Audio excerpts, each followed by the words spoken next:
Baik, di video sesi kali ini kita masih akan melanjutkan materi tentang database. Jadi, untuk tutorial kali ini kita akan belajar bagaimana caranya membackup database. Ya, jadi membackup database ini sangat penting ketika kita ingin menyimpan file-file yang kita anggap penting, file-file lama, kemudian supaya kita punya backup-nya dan bisa kita restore di kemudian hari. Oke. Nah, atau kalau misalnya kita bekerja dengan banyak orang atau menggunakan banyak komputer, kita bisa menggunakan metode backup ini untuk berpindah dari komputer A, kemudian kita akan lanjutkan proyeknya ke komputer B, komputer C, atau komputer selanjutnya. Nah, jadi contoh nyatanya, bisa kalian mengerjakan proyek di rumah. Oke, ketika misalnya proyek yang kalian kerjakan di rumah, kemudian kalian akan lanjutkan di komputer yang ada di kampus. Nah, tentu kalian harus backup dulu proyek database kalian yang sudah kalian kerjakan di rumah. Kemudian kalian simpan di flash disk. Kemudian dari flash disk itu kalian bisa mengimport datanya ke komputer yang ada di kampus. Nah, jadi itu fungsi dari backup database yang akan kita pelajari sekarang.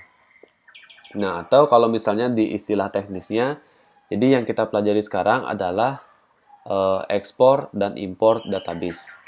Oke, kita akan lanjutkan ke tutorialnya. Jadi sebelum kita mulai, kita harus aktifkan dulu examnya. Nah, di sini pastikan MySQL database server sudah kita jalankan dan juga Apache Web Servernya sudah kita jalankan. Oke, kalau sudah, sekarang kita buka databasenya. Nah, jadi ini adalah database yang sudah kita kerjakan di video sebelumnya. Nah, bagi yang lupa silahkan dilihat lagi. Nah, jadi database namanya adalah DB Sticky. Di dalam databasenya sudah ada sebuah tabel, yaitu TB mahasiswa. Nah, jadi sekali lagi, yang akan kita backup itu adalah databasenya, bukan tabelnya. Oke, jadi yang akan kita backup adalah database, bukan tabel. Nah, jadi di sini tolong dibedakan antara database dan tabel. Nah, ketika saya bicara tentang database, di sini nama databasenya adalah db_sticky. Ketika saya backup db_sticky, secara otomatis tabel yang berada di dalamnya, contohnya adalah tb_mahasiswa, akan otomatis terbackup. Oke. Jadi ketika kita membackup database, semua tabel yang ada di dalamnya akan otomatis terbackup. Nah, jadi seperti itu teorinya. Nah, sekarang caranya membackup database adalah kita klik nama databasenya, yaitu DB Sticky. Ketika sudah kita klik, jadi kita akan diarahkan ke sini, ke halaman databasenya. Kemudian kita klik menu ekspor. Oke.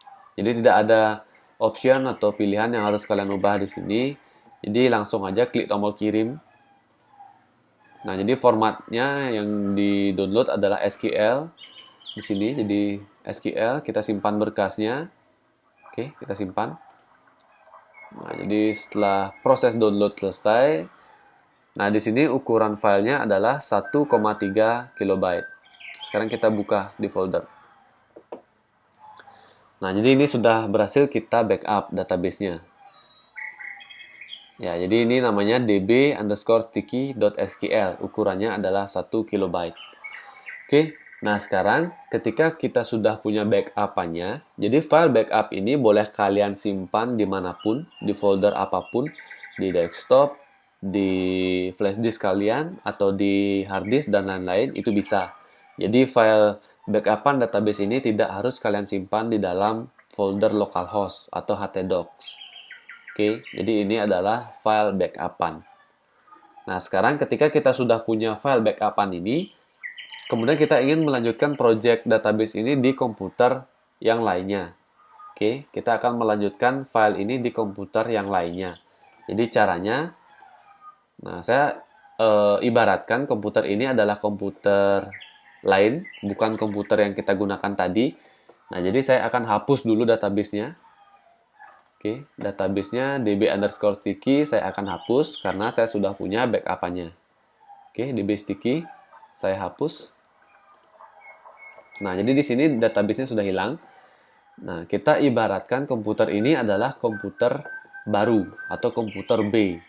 Oke. Jadi di sini belum ada database db_sticky. Nah, maka dari itu kita harus buat dulu database-nya.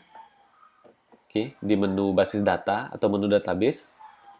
Oke, basis data. Kita buat nama database-nya db_sticky. Nah, jadi yang akan saya jelaskan di sini adalah cara import data. Kalau yang backup-nya atau export itu sudah tadi. Nah, sekarang kita akan belajar import data. Oke, untuk import data, kalian harus buat dulu nama database tujuannya. Oke, db_sticky. Kemudian kita klik buat. Nah, jadi di sini database-nya sudah berhasil dibuat, tapi isinya masih kosong.